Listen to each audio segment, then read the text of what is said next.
Kia ora mai tātou katoa. E Niven, te kai whakawā mō tātou I te atanei, ka nui te mihi ki a koe. E ngā iwi o tēnei rohi, te haukainga, ka nui te mihi ki a koutou mō koutou tiaki. Kia koutou katoa, rau Rangatira mā, me o koutou tupuna tapu, he mihi nunui. Kia koutou oratoa Maori ora, Ngati Tuwharetoa, ka nui te mihi ki a koutou katoa. Ngā hoa mahi o ngā rāumua, ka pai ki te kite a koutou I tēnei wā. Well, ko Jeanette Grace ahau no Ngati Tuwharetoa I te taho o tōku pāpā, no konei I te taho o tōku whaia. When last I saw many of the faces that are here today, my name was Jeanette Grace, and some of you remember me that way. I'm now using my maiden name, and it's all part of the ongoing interesting business that is my life. Today I wish to acknowledge Abby Richardson from Whitireia Polytechnic for her help with the photos and the slides. I want to acknowledge Te Korowai Aroha o Aotearoa, Indigenous Training and Education, and the people that I worked with there, Josie Karanga, Hana Tukukino, Tamati Kruja, Judy Waititi, Jenny Tamihana, Wally Tukukino, Jay Marirua, people who had a profound impact on my life. And finally, I'd like to acknowledge the many marae who have taken care of me from the far north down to Dunedin, over to Taranaki and to the east coast. I'm truly grateful for the manaaki. I've just been reflecting on the idea that I really wish I did mind my own business. If I minded my own business, I wouldn't be standing here today. Because actually, thinking about the idea that addiction is everyone's business, it really was my business when we established what was then Rangatawa Māori Ora in the year 2000. And we established a kaupapa Māori service for working with rangatahi, tamariki and their whānau. And I was very clear that my responsibility was not to deliver a service that replicated Western systems and Western models and used brown people. So that was an exciting time for us, and I have an enduring pride in the use of wakaama as a therapeutic intervention, because the intervention touched the soul of our people, and that is very important to us. I suppose the thing is, when your whakapapa includes the entire universe, when you actually believe that your DNA is part of the very fabric of the universe, then everything is my business. And addictions is not really my business. The restoration of grace, mana, and order to whānau is what I am passionate about. And so if you look at my first slide, I think about the way stars are formed, the pressures that build up, the dust that swirls around a newly forming star. And I think about people we work with and people we live with that way, that out of dust and chaos and pressure, or within that nebula, a star is waiting to be born. And so that has always been something that has influenced the way that I work.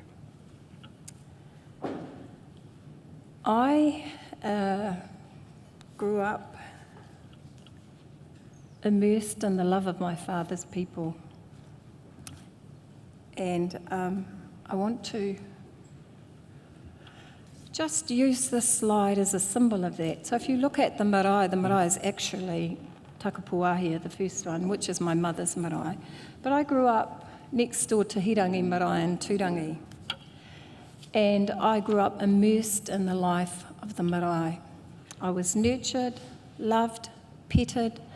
I'm going to tell you a little story. Some of you may have heard this before, but it's such a good one. And it was when I was going to be married.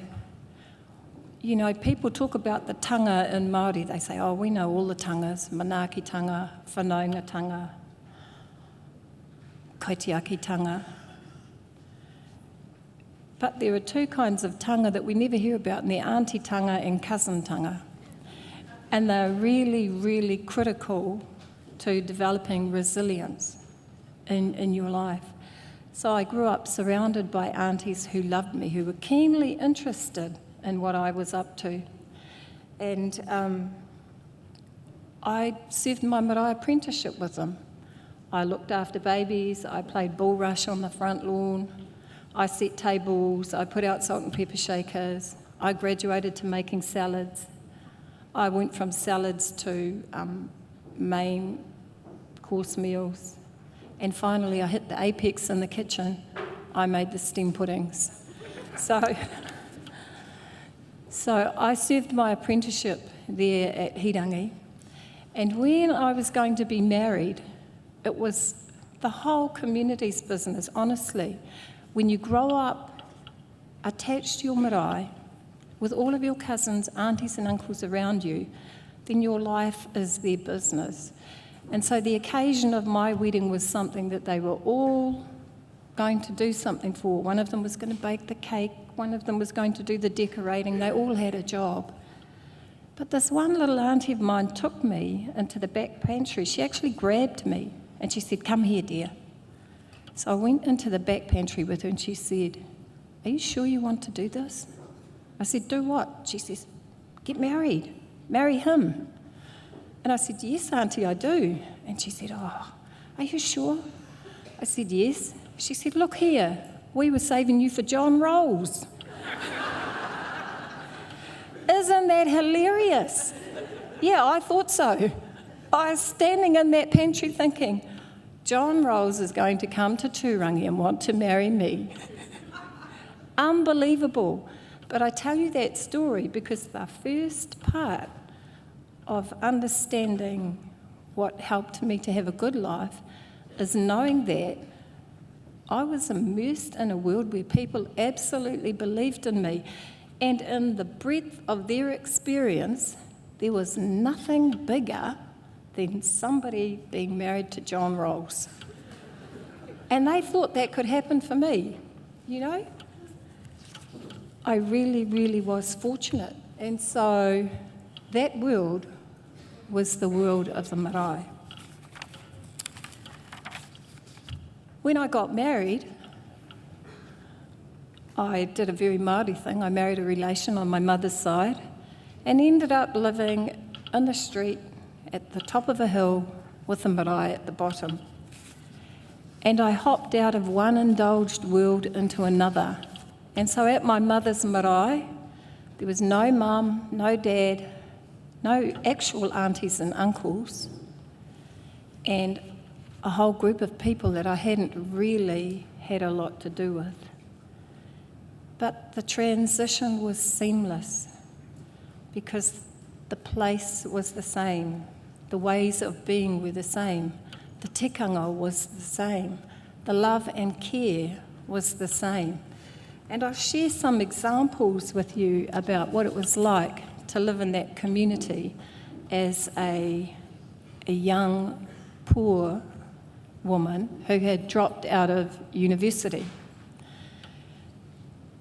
I couldn't get into a doctor where I lived.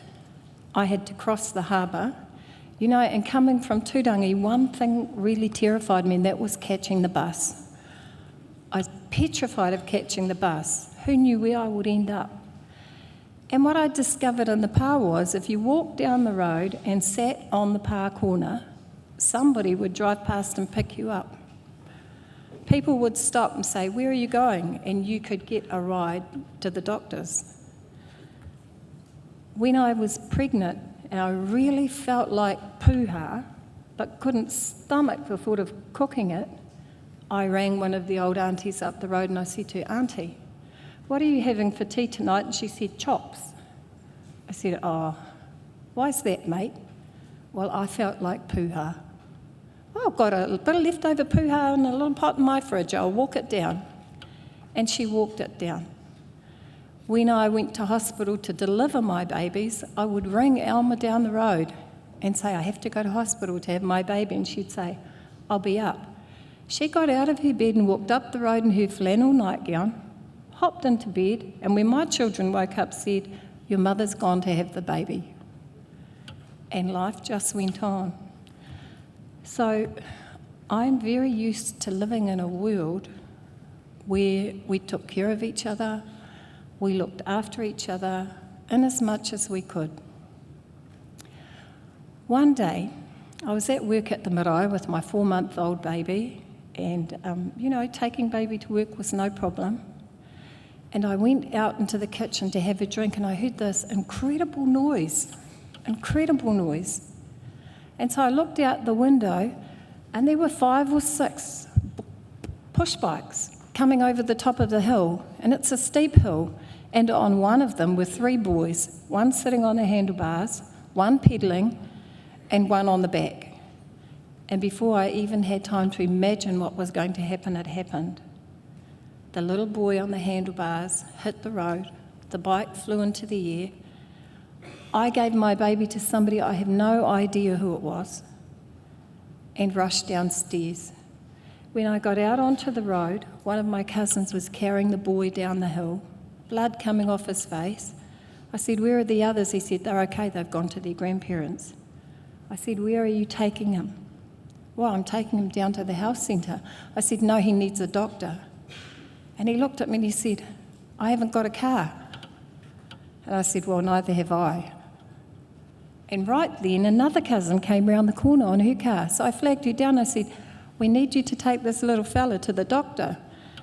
And she looked like she was thinking about it. I said, "We haven't got a car." She says, "Well, no, I'll take him. But my baby's coming across the park from school and she's just started, and who's going to meet her?" I said, "Well, I will." And then she said, "I haven't got any money." I didn't have any money, and Evan didn't have any money. I said, "Just take him to the doctor and we'll get some money there." And we did. That little boy was back in the kāinga, stitched up, fed, happy, before his mother even got home from shopping. It never occurred to us to call the police. It never occurred to us to ring SIFs. The doctor didn't ring SIFs. That little boy was our business. And that is what it was like to grow up, to live in an environment where generations of whakapapa had been together, where everybody on our street knew each other. Even there were only 2 people on the street who were not related, an Irishman and a Scotsman. And the Irishman came over one day and he says to me, "Jeanette, them girls down the road are smoking in the back of the hedge." I said, "Oh." He says, "They're not allowed to do that." I said, "No, they're not." He says, "Don't tell it were me." So he went home. I had a word with the girls. They said, "Please don't tell Dad." I said, "Well, if you stop, I won't." You see, everybody was our business. Things weren't our business. People were our business. And when you consider, if you look at that picture for a minute and think that one half represents Rangatira and Te Ao Māori, and the other half represents the Crown and post-contact peoples, then you get an idea, I think, of the intention of Te Tiriti o Waitangi, which was that two cultures would live harmoniously in this land.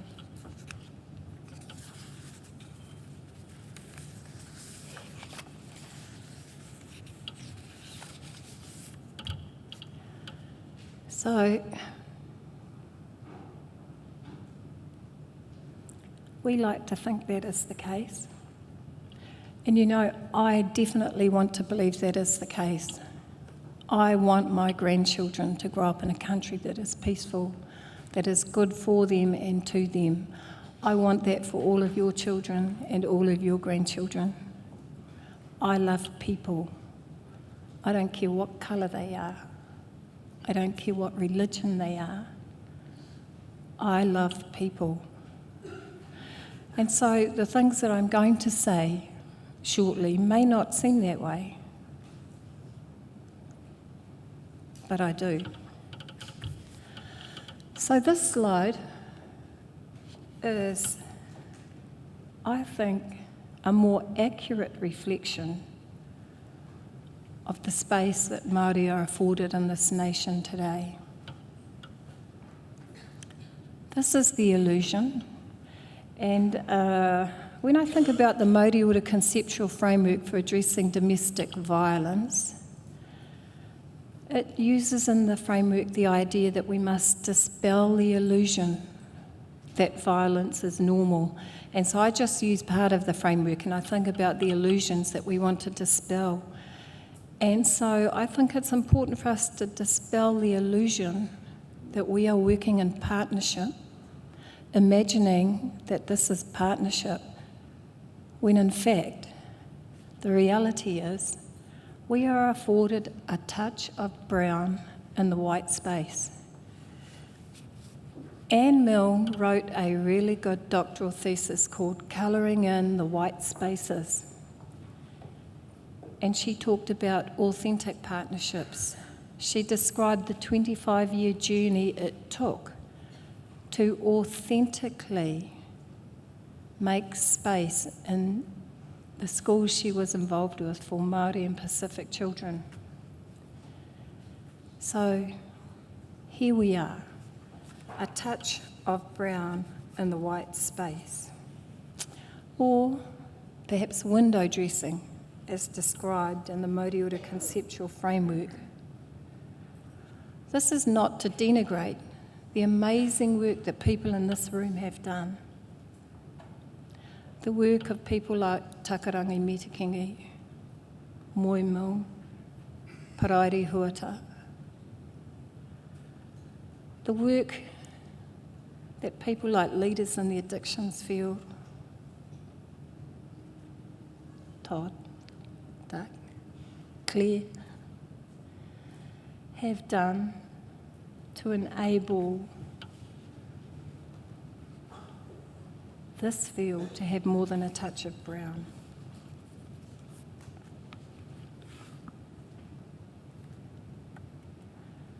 If this field is going to take tikanga Māori and apply it in service provision, then I want you to think about how you do that so that the experience people have of it is like the experience I have described to you.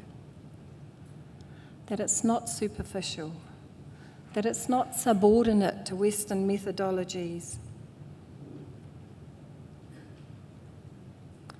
that the ability to establish trust and rapport, to connect our wairua, to grieve, laugh, suffer, love, sacrifice, transform, and believe that everybody is a miracle in embryo, that is what is required if we think we are going to bring tikanga into our workspace. I'm not certain that it's possible, but I have seen kaupapa whānau trying to emulate tikanga of healthy whakapapa whānau. All right.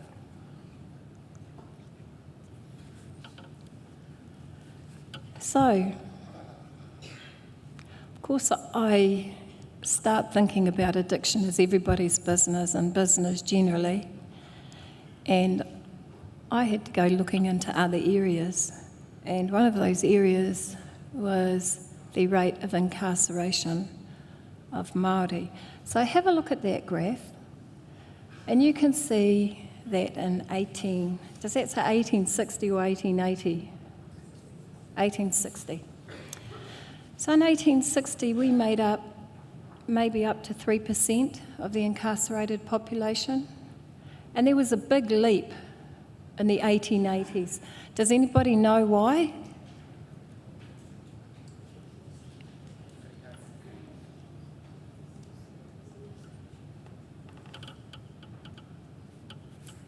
All right. The incarceration of the men of Parihaka. So, imprisoned without trial, and many, many of them were taken away from their homelands in Taranaki. So that's when we had a big blip, when Māori were passively resisting the enforced taking of their lands. The rate of incarceration jumped. So I had that little graph, and I looked at it and I thought, Captain Cook arrived here in 1769. We signed Te Tiriti o Waitangi in the 1840s. So that means we'd been exposed to a different way of being, a different culture for some 70 years before we signed Te Tiriti. And then 20 to 40 years later, having endured calamitous outcomes because of breaches to Te Tiriti o Waitangi, we were 3% of the incarcerated population. If you look at committal to mental health institutions, it was very rare for Māori to be committed to mental health institutions. It was rare for Māori children to be in the care of the state. I thought, that's very interesting. We'd been through some really terrible times, and yet our percentage of the population in those places was low. So I kept looking at that little graph, and I looked at today, and I said, here we are in 2017, where we're told that 58 to 63%, it varies, of women in prison are Māori. 51% of the total prison population is Māori. 6 out of 10 children taken into the care of the state are Māori. We have high rates of committal to mental health institutions, and we experience higher rates of suicide and addictions. So I thought about that, and I thought, how is it that we went through such a terrible time and yet did not begin to figure significantly in those dismal stats until the 1920s?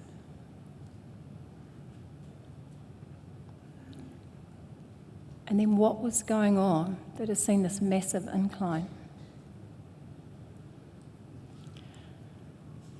Because I'm a great believer in tikanga Māori, or the practice of being Māori, the action of doing what we believe, I said to myself, well, maybe in those 170 years, we were sufficiently connected to Māori social structures, tikanga Māori, Māori ways of being, that they acted as protective factors for our well-being. When I read that 90% of Māori children could speak te reo Māori in 1913, I thought, well, maybe my theory's right. If culture is encapsulated in te reo, then maybe the connection to a Māori way of being was a protective factor. And then I had a look at the next 117 years. And I looked at those awful outcomes, and I said, in this past 117 years, we are now many generations removed from Māori social structures, tikanga Māori, Māori ways of living. Maybe living according to Western systems, Western social constructs, Western laws is a barrier to Māori well-being.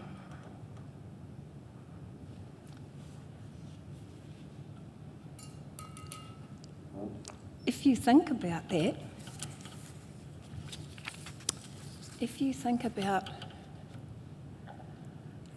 as a barrier to Māori well-being, then why do we keep doing what we do?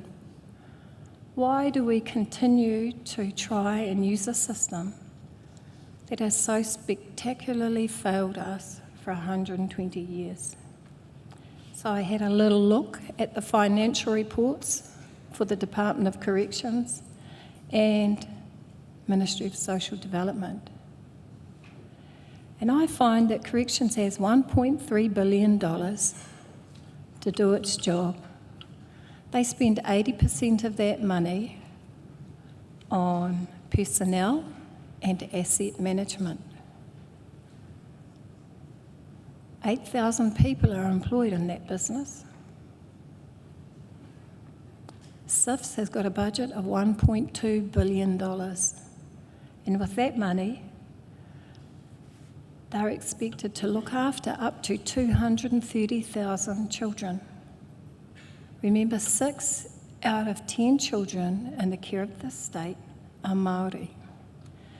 Now, how that money is allocated, you can have a look at it. You have a look and see it. See what it says. You know, you can think, oh, that's a bit fanciful. But I looked at that and I went back to the graph and I thought, what was happening in the spike periods? What was happening in the 1920s? In the 1920s, Māori committees were being established. The Te Whāretoa Trust Board was established and Māori land schemes were promoted in the 1930s. In the 1970s and 1975, we had the Treaty of Waitangi Act and the Waitangi Tribunal. In the 1980s, we had the establishment of Kohanga Reo. In the 1990s, we were moving into the settlement process.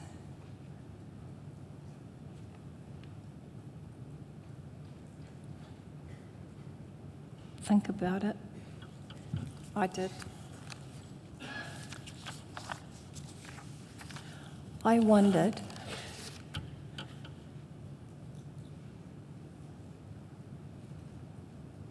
whether we are going to be able to work in ways that can combat big business where our people are the primary commodity. Put that in concert with the fact that we are now 9 generations removed from contact. Very few Māori people experience a childhood and a life like the one that I have been privileged to have. And yet they should have had it. It is their birthright by whakapapa. So I'm suggesting to you today, I'll just check with Takarua, is my time up? My time's up. I'm suggesting to you that the application of tikanga provides the opportunity for the restoration of order, grace and mana to whānau, and that it must occur in ways that are authentic, that are not subordinated within Western systems and Western frameworks, that actually recognise for the Māori people who are the best aunties in the world, Who are the best cousins in the world? Who are the best friends in the world? Everything we need resides in the tikanga that you carry. It is important that you hold the line and that you advocate for tikanga as we know it. And it is important that all of us utterly reject the notion that tikanga is failing our people. Tikanga is not failing our people. It is the application of tikanga out of context in a subordinate position that makes it difficult to get the outcomes we need. So once again, I thank you all for the opportunity to speak to you. I'd like to close by saying, aha ko te aha, katoa te manawa Māori, which means no matter what, the Māori heart will prevail. And I want to tell you that I believe that the Māori heart